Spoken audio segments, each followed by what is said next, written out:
Hello friends, जय Hind friend. आज इस क्लास में हम कक्षा 10 हिंदी का सबसे महत्वपूर्ण बहुविकल्पी प्रश्न देखने वाले हैं जो बोर्ड एग्जाम में एक दो बार नहीं आपके बोर्ड एग्जाम में कई बार पूछा गया है। अगर इस प्रश्न को तैयार नहीं करते हैं ना तो बोर्ड एग्जाम में बहुत पछताएंगे। इसलिए प्रश्न को अभी तैयार कर लीजिए क्योंकि बहुत इंपॉर्टेंट है, आपके बोर्ड एग्जाम में बहुत बार पूछा जा चुका है। चलिए यहाँ पे पहला प्रश्न देखते हैं। पहला कि आचरण की सभ्यता निबंध के लेखक कौन है। मोस्ट इंपॉर्टेंट प्रश्न है। देखिए, आचरण की सभ्यता निबंध के लेखक कौन है। पहला ऑप्शन दिया रामचंद्र शुक्ल, दूसरा ऑप्शन दिया है महावीर प्रसाद द्विवेदी, तीसरा ऑप्शन दिया है अध्यापक पूर्ण सिंह और चौथा ऑप्शन दिया है संपूर्णानंद।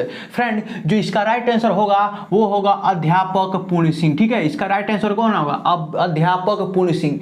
देखिए, जितना प्रश्न बता रहे हैं इसको लाइन बाय लाइन तैयार कर लीजिए क्योंकि ये प्रश्न ना बहुत इंपॉर्टेंट है फ्रेंड्स, बहुत इंपॉर्टेंट है, हम आपसे बता नहीं सकते। ठीक है, चलिए यहाँ पर दूसरा प्रश्न फ्रेंड्स है, कह रहा है कि चिंतामणि निबंध संग्रह के लेखक कौन है। मोस्ट इंपॉर्टेंट प्रश्न है, चिंतामणि निबंध संग्रह के लेखक कौन है। देखिए, पहला ऑप्शन दिया महावीर प्रसाद द्विवेदी, दूसरा दिया है भारतेंदु हरिश्चंद्र, तीसरा दिया हजारी प्रसाद द्विवेदी और डी ऑप्शन दिया है रामचंद्र शुक्ल। फ्रेंड, इसका राइट आंसर होगा वो होगा रामचंद्र शुक्ल। देखिए, चिंतामणि निबंध संग्रह के लेखक हमारे रामचंद्र शुक्ल जी हैं। मोस्ट इंपॉर्टेंट प्रश्न है क्योंकि आपके बुक में रामचंद्र शुक्ल जी हैं। ठीक है, इनकी रचना दिया हुआ है। ठीक है, सब चीज दिया हुआ है। देखिए, अगला प्रश्न है, हंस पत्रिका के प्रथम संपादक हैं। मोस्ट इंपॉर्टेंट प्रश्न है, हंस पत्रिका के प्रथम संपादक पूछा है। ठीक है, देखिए ऑप्शन दिया है प्रेमचंद्र, दूसरा ऑप्शन दिया है गुलाब राय, तीसरा ऑप्शन दिया है इलाचंद्र दोषी और चौथा ऑप्शन दिया है जयशंकर प्रसाद। फ्रेंड, इसका राइट आंसर सब लोगों को पता है कि कौन है, मुंशी प्रेमचंद्र जी हैं। ठीक है, ऑप्शन ए टिक मारिएगा क्योंकि जो प्रश्न है ना स्क्रीनशॉट मत लीजिए, कॉपी में इसको मतलब लिखते रहिए साथ साथ में जितना बता रहे हैं क्योंकि बोर्ड एग्जाम पास में आ चुका है। अगर आप चैनल पर नए है ना, चैनल को सब्सक्राइब कर लीजिए क्योंकि आप कुछ दिन में लाइव क्लास स्टार्ट हो जाएगा। ठीक है, चलिए अगला प्रश्न देखते हैं। कह रहा है कि न्यू का निर्माण फिर किस विधा की रचना है। देखिए, मोस्ट इंपॉर्टेंट प्रश्न है, कह रहा है कि न्यू का निर्माण फिर किस विधा की रचना है। कहानी है या आत्मकथा या उपन्यास है या निबंध है। देखिए, न्यू का निर्माण फिर वो है आत्मकथा और किसने लिखा है? हरिवंश राय बच्चन जी ने लिखा है न्यू का निर्माण। ठीक है, अगला प्रश्न देखते हैं कि ध्रुव स्वामी नाटक के रचनाकार कौन है। मोस्ट इंपॉर्टेंट प्रश्न है। देखिए, हर सेट में इस बार लड़ा था और आने वाला जो भी बोर्ड एग्जाम होगा उसमें लड़ेगा ही लड़ेगा। फाइनल बोर्ड एग्जाम में ये प्रश्न पूछा जाएगा तो पूछा जाएगा। देखिए, अगला प्रश्न है कि ध्रुव स्वामी नाटक के लेखक कौन है। प्रेमचंद्र जी ऑप्शन दिया है, हरिकृष्ण प्रेम दिया है, जयशंकर प्रसाद और राम कुमार वर्मा। तो सब लोगों को पता है जिसका राइट आंसर होगा जयशंकर प्रसाद है। ध्रुव स्वामी क्या है? एक नाटक है। याद रखिएगा, ध्रुव स्वामी एक नाटक है। प्रश्न पूछा भी है, ध्रुव स्वामी किस रचना है? नाटक विधा की रचना है। अगला प्रश्न है, तार सप्तक का प्रकाशन वर्ष है। देखिए, तार सप्तक का प्रकाशन वर्ष सब लोगों को पता है 1943 ईस्वी में हुआ है। कि रट लीजिएगा क्योंकि ये जब से एग्जाम हो रहा है तब से ये बार बार पूछा जा रहा है। अगला प्रश्न देखते हैं फ्रेंड। अगला प्रश्न है, कह रहा है कि शेखर एक जीवनी उपन्यास के लेखक कौन है।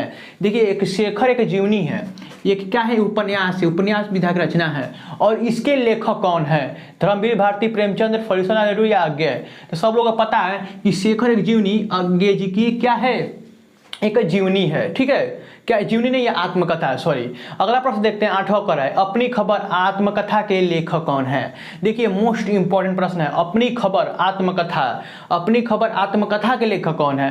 देखिए, पांडे, बेचन शर्मा उग्र, राजेंद्र प्रसाद बच्चन साहब, ये मतलब हरिवंश राय बच्चन होगा और श्याम सुंदर दास। तो फ्रेंड, इसका राइट आंसर होगा वो होगा पांडे बेचन शर्मा उग्र। ठीक है, मोस्ट इंपॉर्टेंट प्रश्न है, इसको मतलब अभी कॉपी में या मतलब लिख लीजिए फ्रेंड्स, बहुत इंपॉर्टेंट है। चलिए, मात्र इतना प्रश्न तैयार करेंगे ना तो बोर्ड एग्जाम में इससे बाहर से प्रश्न नहीं आने वाला है। ठीक है, अगला प्रश्न है 9वां, कह रहा है कि भूषण किस युग के कवि हैं। आदिकाल, रीतिकाल, भक्तिकाल, आधुनिक काल। ये सब काल पढ़ा चुके हैं। नहीं देखा तो लिंक डिस्क्रिप्शन में दे देंगे, वहां से पढ़ लीजिएगा। नहीं तो कमेंट करेंगे ना तो आपको हम दे देंगे लिंक। ठीक है, टेंशन मत लीजिए, बस आपको यहाँ कमेंट करना नीचे और चैनल पर नए चैनल को फ्री में होता है, सब चीज कर दीजिए। ठीक है, अगला प्रश्न देखते हैं। ये तो हो चुका कि भूषण किस युग के कवि हैं, वो हैं हमारे रीतिकाल के कवि हैं। ठीक है, टिक मार लीजिए। अगला प्रश्न देखते हैं 10वां, अनंत आकाश के लेखक कौन है। धर्मवीर भारती, जयप्रकाश भारती या जयशंकर प्रसाद, यशपाल। तो अनंत आकाश के लेखक जो हमारे हैं वो हैं जयप्रकाश भारती। मोस्ट इंपॉर्टेंट प्रश्न है। अगर हम 11वां प्रश्न कह रहा है कि साकेत किस युग की रचना है। भारतीय युग, द्विवेदी युग, प्रगतिवादी युग, छायावादी युग। देखिएगा, साकेत के लेखक सब लोगों को पता है मैथिली शरण गुप्त जी हैं और ये जो रचना है ना ये द्विवेदी युग की है। ठीक है, मोस्ट इंपॉर्टेंट रचना है, इसको अभी रट लीजिए। अगला प्रश्न देखते हैं 12वां, कह रहे हैं बिहारी किस युग के कवि हैं। आधुनिक काल, रीतिकाल, भक्तिकाल या आदिकाल। ठीक है, तो बिहारी किस युग के कवि हैं? कमेंट बॉक्स में फटाक से बताइए, बिहारी किस युग जल्दी से बताइए जितने बच्चे मार रहे हैं रीतिकाल सब लोग का सही है। चलिए अगला प्रश्न देखते हैं, रश्मिमांसा के लेखक कौन है? मोस्ट इंपॉर्टेंट प्रश्न है। रश्मिमांसा के लेखक कौन है? महादेवी वर्मा, रामचंद्र शुक्ल, निराला जी या महावीर प्रसाद द्विवेदी से। जितने बच्चे टिक मार रहेंगे रामचंद्र शुक्ल सब लोगों का सही है। अगला प्रश्न देखते हैं 14वां, तितली कृति के लेखक कौन है? मतलब कि लेखक जो है वो लेखक किस विधा की है? कहानी, जीवनी, उपन्यास या नाटक? देखिए जो ये विधा है वो है उपन्यास विधा है, ठीक है। चलिए अगला प्रश्न देखते हैं 15वां फ्रेंड्स, शुक्लोत्तर युग के लेखक है राधाचरण गोस्वामी या दौलत राम या चतुर्सेन शास्त्री या धर्मवीर भारती? देखिए राधाचरण गोस्वामी ये भारतेंदु युग के हैं, दौलत राम भी भारतेंदु युग के हैं, ये उपन्यासकार है। बच्चे धर्मवीर भारती हैं शुक्लोत्तर युग के कवि, ठीक है। अगला प्रश्न देखते हैं, रीतिकालीन कवि हैं इसमें से केदार भट्ट, जायसी, पद्माकर या कृष्णदास? देखिए जितने बच्चे 16वां प्रश्न का उत्तर फटाक से दीजिए कि रीतिकाल कवि है। रीतिकाल किस युग के, मतलब जो रीतिकाल है ना इसमें से इस रीतिकालीन कवि कौन से है ये प्रश्न पूछा है, फटाक से बताइए। बहुत बढ़िया, जितने बच्चे पद्माकर मार रहे हैं सब लोगों का सही है। चलिए अगला प्रश्न देखते हैं कि ललित ललाम रचना है मतीराम, पद्माकर, देवकी या भूषण की?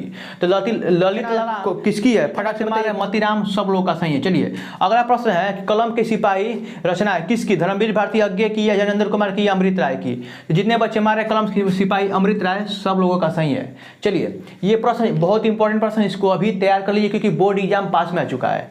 देखिए आपसे बस यही कहेंगे कि लाइव क्लास कुछ दिन में स्टार्ट हो जाएगा, चैनल को सब्सक्राइब कर लीजिए क्योंकि बोर्ड एग्जाम में ना यहीं से प्रश्न बनेगा, बाहर से प्रश्न नहीं बनने वाला। तो मिलते हैं अगली वीडियो में, तब तक के लिए जय हिंद जय भारत।